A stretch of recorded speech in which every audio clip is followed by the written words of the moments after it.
tano kati ya dhuhuri na alasiri. Muda wa dhuhuri unakwisha, inaingia alasiri, Mwenyezi Mungu akatuma upepo mkali sana.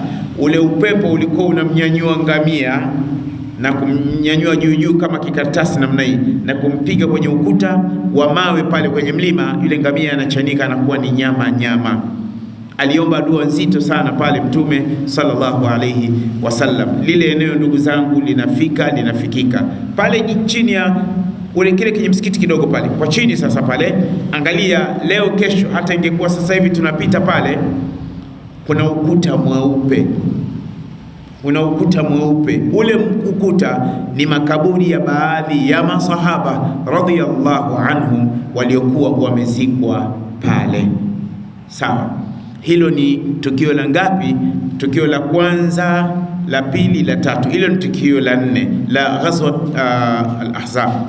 Halafu tukio lingine ambalo lilikuwa ni tukio la 5 ni tukio la ghazwat Hunain. Ilitokea hiyo tukio, ilikuwa ni mwaka wa 8 wa hijra, lakini katika mwezi huu wa mfungo mosi. Tukio lingine la 6 ni ghazwatu Taif, vita ya Taif, ambayo Mtume alitoka Madina akawa amekwenda kule. Ilikuwa ni mwaka wa ngapi? Mwaka wa 8. Ilikuwa ni mwaka wa 8 wa hijra. Yote ina maana baada ya mwaka mmoja, yani Shawwal mpaka Shawwal. Taif, ndugu zangu, Taif inafikika, na alhamdulillah serikali mwanzo walikuwa wale wenye taasisi wakitaka kwenda kule wanaomba vibali miaka 5 iliyopita huko nyuma, lakini hivi sasa watu wanakwenda ni free, kwa sababu mnakwenda pale kwenda kuipata historia ya Uislamu. Mwaka wa 12 Mtume tangu alipopewa utume alikwenda kuwalingania kule, akaenda akapigwa mawe sana mpaka akatoka damu, akawa analia.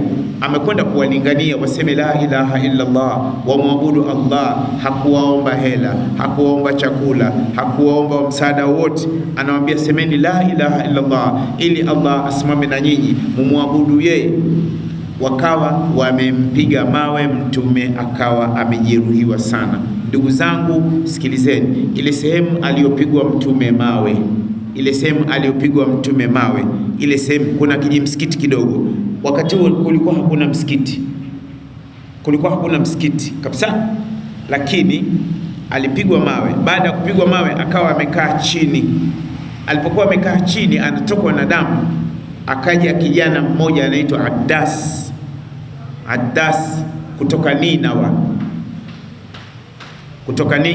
Ninawa, akamkuta Mtume analia, anasikitika. Wewe unalia nini? Akamwambia, hawa watu mimi nimekuja kuwalingania umwabudu Allah subhanahu wa ta'ala, lakini wananipiga. Sijawakosea chochote, sijaomba matumizi. Basi yule akaingiwa na huruma sana yule kijana Addas. Mtume akanyanyuka pale alipokuwa amekaa. Sasa ile sehemu aliyokuwa amekaa, ndugu zangu, pana kijimsikiti kidogo sana. Ni kijimsikiti kidogo ambacho kama kutoka hapa kwenye ukuta huu unakuja mpaka alipokaa hapa ndugu yangu mpaka pale, au ni kidogo zaidi. Pale alipokaa amekaa Mtume, ile sehemu imewekwa alama kama ya damu, lakini ni rangi nyekundu kuanzia ukutani mpaka chini, na pale alipokaa Mtume sallallahu alayhi wasallam. Sasa ile sehemu alhamdulillah mimi nimefika, na pale ndani ni msikiti. Sasa ni kama musalla, watu wanasali pale. Tuliingia wakati wa saa 4, nikapata wakati wa dhuha, nikasali salatu dhuha, alhamdulillah. Yani nyewe mnasali kule ndani, kuna wenzenu wanawasubiri. Sasa pale ambapo Mtume alipopelekewa tunda la zabibu, ile sehemu ndugu zangu, kuna kijimsikiti kimejengwa katika shamba la mizabibu. Lile shamba tangu wakati mwaka 12 wa kupewa Mtume utume mpaka leo lipo, na kuna mizabibu. Na ukifika pale, yani unagundua kabisa kwamba ni pahala kongwe sana. Manake mwaka 12 Mtume alikwenda tangu alipopewa utume sallallahu alayhi wasallam, akawa amempa tunda. Wakati anampa tunda lile, Mtume akasema bismillah, ndio akala. Adasi akamuuliza, haya maneno ya bismillah umeyapata wapi? akamwambia mimi ni nabiyullah, mimi ni mtume wa Allah. Mtume akamuuliza mbona unaniuliza hivyo Adas? Akamwambia maneno haya nimeyasikia kwa mtu mmoja kutoka Ninawa. Akamwambia alikuwa anaitwa nani? Anaitwa Yunus. Mtume akamwambia yule ni ndugu yangu, ni mtume mwenzangu. Adasi pale pale akawa ametoa shahada, akasilimu.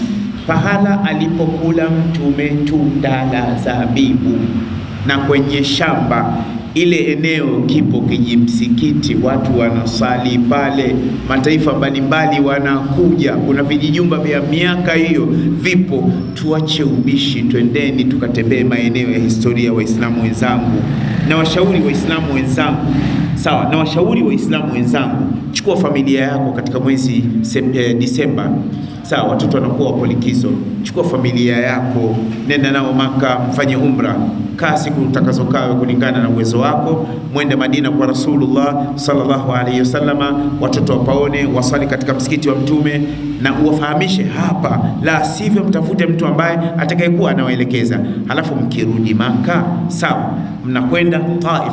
Baada ya kumaliza umra mnakwenda Taif. Kutoka Maka kwenda Taif kilomita 99. Kutoka Maka kwenda Taif kilomita 99. Na mkitoka Taif ndio mnapita katika miqat inaitwa Qarnul Manazil, ndipo wanapohirimia watu kutoka Kuwait, Oman na Dubai.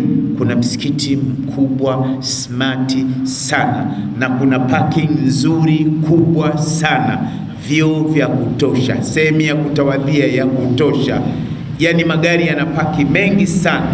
Sasa pale Qarnul Manazil ndipo pahala ambapo mtume alipopita. Kuna milima ilizungumza na mtume, ilimwambia mtume ili waweze kumpiga mawe, yani kwa sababu alipigwa mawe, ile milima ikamwambia sisi tunataka hawa twende tukawa sage kabisa tuwaondoe. Mtume akamwambia hapana, inni arju an yukhrija Allahu min aslabihim man ya'budu Allah wahda. Katika vizazi vya hawa wapo watakaotokea watakaomwabudu Allah subhanahu wa ta'ala. Ndugu zangu katika imani, ni sehemu ambayo twende tukafike, twende tukaone, tuache ubishi, sawa. Ni pale ambapo ukishuka tu kwenye gari, wakati mnapaki kwenda msikitini pale, yani unahisi amani na unapita maeneo aliyokwenda Muhammad sallallahu alaihi wasallam. Unataka nini? Dubai ni nini? China ni nini? Guangzhou ni nini? Washington ni nini? UK ni nini? South Africa ni nini? Johannesburg, Cape Town ni nini? Unakwenda pahala ambapo alipopita Rasulullah, alikwenda Muhammad sallallahu alaihi wasallam. Wewe unakwenda maeneo yale. Fahari gani ndugu yangu katika historia yako ya Kiislamu? Na mimi naeleza haya kwa sababu nimefika mara 2. Watu wa Kigoma wanasema nimekwenda mara kwa watu wa Kigoma harfu min hurufi taukid, sawa. Nimekwenda mara 2 na nimeona, na nakwenda kule ninajitambua kwamba hapa nipo wapi. Ukifika Taif, ndugu zangu Waislamu wenzangu, niwaambieni wallahi, Taif, katikati ya mkoa wa Taif, jiji la Taif, yani Taif inafaa kuitwa jiji, mji smati, miundombinu smati, mji smati, miundombinu smati. Na Taif ina asili ya rutuba, lakini ni mji wenye milima sana. Taif inafanana na maeneo ya Usambaani, inafanana na milima iliyoko karibu na Chalinze, ama kama unakwenda Tanga sasa, baada ya kuipita Segerea pale, angalia kulia kwako na kushoto kwako unapokuwa unaelekea Tanga mjini, inafanana na Taif, lakini ni mji wenye rutuba, una matunda ya asili, sawa. Sasa Taif, ukienda Taif unakwenda kukuta mji smart safi sana. Alhamdulillah, Mwenyezi Mungu awabarikie serikali ya Saudia. Maeneo yote ya historia pale ambapo Rasulullah alipokwenda mwaka huu wa 8 Taif, pamejengwa msikiti mkubwa.